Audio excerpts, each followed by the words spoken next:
It has been really great seeing newer Falcom games coming to the West. We finally got Reverie, Trails Through Daybreak has been announced, and East 10 looks great as well, even if that last one we still have to wait on. There are times though when it's great to go back, to examine some of the gems of the past, and I'll admit a very strong bias to a particular era of Falcom games that I call the PSP era. Of those games, The Legend of Nayuta Boundless Trails is one of the few I hadn't played due to it not getting a localization until now. The Legend of Nayuta is a wholly unique Falcom RPG adventure that holds all of the usual charm while also being one of the most accessible and easy to pick up and play games the studio has ever produced. The Legend of Nayuta Boundless Trails is an action RPG spin-off title from the Legend of Heroes or Trails series developed and published by Nihon Falcom. Unlike the mainline entries, The Legend of Nayuta does not take place on the continent of Zemuria, and its connections to the series are as yet still speculative, which means you can play this game without having played any of the other Trails games. Hooray! The Legend of Nayuta first released over in Japan in 2012 for the PSP. That release remained the only version of Nayuta for quite a while until Falcom made a remaster called Nayuta no Kiseki Kai that released for the PS4 in 2021, which upgraded visuals, frame rate, and sound quality. This version of the game was then ported to PC in December of 2021 by PH3 Games and NIS America, but that release was only in Japanese while they worked on the official English version.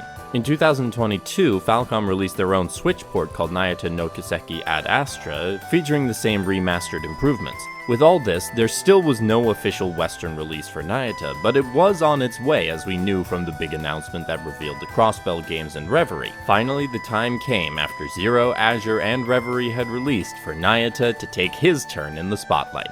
And the game released in North America on September 19th, 2023, or the 22nd if you were in Europe and Oceania for PS4, Switch, and PC. Upon release, Nayuta has received mostly positive reviews, but sales are likely on the lower side given the age of the game and the quiet marketing NISA gave the game in the West.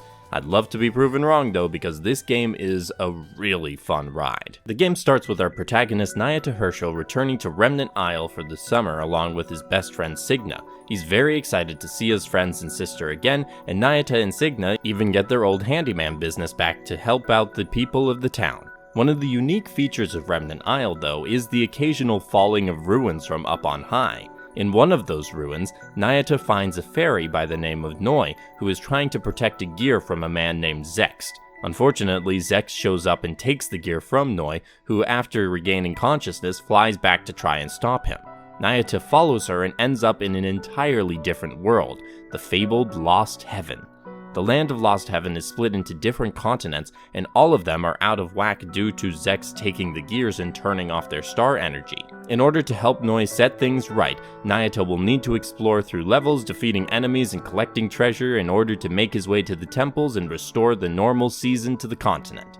As Nayuta and Noi continue to chase after Zex, they try to figure out why he is trying to destabilize the land, and also do their best to protect the girl sleeping in the garden. The writing of Legend of Nayuta is a lot of fun, a whole host of memorable characters with the cheerful Nayuta at the center. The best RPG stories I've found in the past blend the personal stakes of the characters with the wider world-shattering stakes of the greater narrative, and I think that's an area Nayuta does really well. I don't think there's much here that will surprise people, but it is always nice to sit back with a story that, while predictable, is told well and full of life. As with a lot of Falcom games, the praise for the characters isn't just for our main group, although they are all great, but also to the other residents and visitors of Remnant Isle. They are living their lives and doing their own things throughout the story, and it's always nice to check in on them throughout the game. After playing the game, I certainly wouldn't mind visiting Remnant Isle myself, as it seems a lovely place, and that's the depth of world building I love to get from Falcom RPGs. The general gameplay loop is to travel to a continent and complete a series of 3 levels with a different seasonal theme. Then you enter an indoor level that you must complete to reach the inner part of the temple, and from there you confront a final boss. After you defeat the boss, you stabilize the region and can swap to another season to change up the previous levels, or you can proceed on to the next continent and more story content. In the regular levels, you'll be exploring around, encountering enemies, destroying obstacles, and collecting treasures. There's some minor platforming elements, which is unexpected, but adds some new elements to the levels. Each level also comes with 3 crystals to find and break to get lots of gems for currency, at least 1 treasure chest, and a special level objective. Once you've completed said level, you get between 1 to 3 stars depending on what you did, and those stars are marked in your training book and unlock new sword techniques. Good incentive to complete these objectives, right? Well, some of them are actually not possible to complete with your current skills. As you progress, you'll gain some new abilities that you can then redo a level with and use to get those bonuses.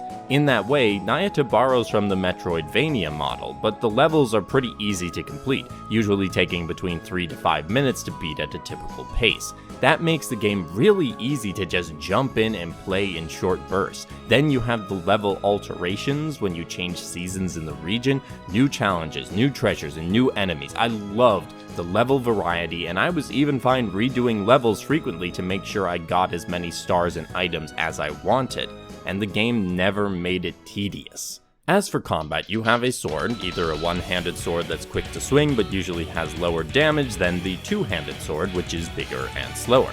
The game gives you various sword techniques to perform, and as you attack enemies you can build up a chain and get certain bonuses like a strength boost from a chain of 20+. Watch out though, your chain breaks if you get hit by the enemies and runs out if you take too much time between hitting enemies. One way to make sure they don't hit you though is the dodge that you get at the start and the guard that you get a little later on after you've fulfilled some requirements of the training book. You are also accompanied in every level by Noi, and she's not just there to fly around and look cute, because she has magic. In certain levels, there are special enemies that if you defeat them, give Noi a new art to use in battle. These arts are all seasonally themed and can do various things such as shoot ice or poison enemies. Very useful, and they upgrade the more you use them, as well as getting multiple slots that you can swap between while battling. The whole pace of combat is really quick and fun. The bosses though are something more. I'd call these event enemies, because every boss has multiple stages you have to fight through that change up how you're attacking them. It really gives the bosses a sense of scale, but they're nicely balanced that they don't feel like damage sponges. They take more concentration and sometimes use some of the abilities you've gained over the course of the game, but keep the quick energy and smooth combat of the main game. I think the combat was really well done in Nayuta, and hopefully that will tide me over for Falcom action RPGs until East 10 makes its way west. Now, while this is a spin-off game, this is still a Trails game, so there are of course side quests you can do over the course of the game. There's not too many of them, usually about 2 a chapter, but you get some nice rewards and can gain a greater understanding of the people of Remnant Isle in the process. That's not where you're going to make the big money though. Oh no, for that, you've got to go to the museum. As you're traveling around levels, hitting enemies and stuff, you get some items. As long as those items aren't edible, and thus part of cooking, you can donate it to the local museum for money and rewards. You can donate bugs, fish, fossils, armor, gems, all sorts of things you'll find throughout the game. I loved seeing the museum fill up as I continued, and while I didn't complete the museum in my playthrough, if I go back, that will likely be the reason why. Finally, on the side content part of the game, you have the cooking. Food is very important as it is one of the only ways to heal up during a level, the other being getting a healing item from some grass or a rock you hit. In addition to healing you up, though, Nayuta has a system like the Zwei games did, and you gain experience from food as well. Ever want to grind for more levels? If you have the ingredients, then you can just eat your way to new heights. You also gain more lunch boxes you can store food in as you prepare and eat more dishes, so no reason to hold back. There's not a huge helping of side content, but there is stuff to do beyond just completing levels, and I think that helps keep variety to the game, and these other elements tie in well to the main gameplay loop as well. There is also an after story for those who want more once the main story completes. It kinda reminds me of the previous release we had this year, Reverie, where there's a good amount of stuff even after the game is done, which gives more incentive to put more hours into the game. Now, as a PSP game, there are of course going to be some limitations to the art, but the character sprites and landscapes are pretty darn good looking. This is the final Falcom game developed for the PSP, so they had a lot of practice by this point, and the new additional portraits for all the characters are delightful.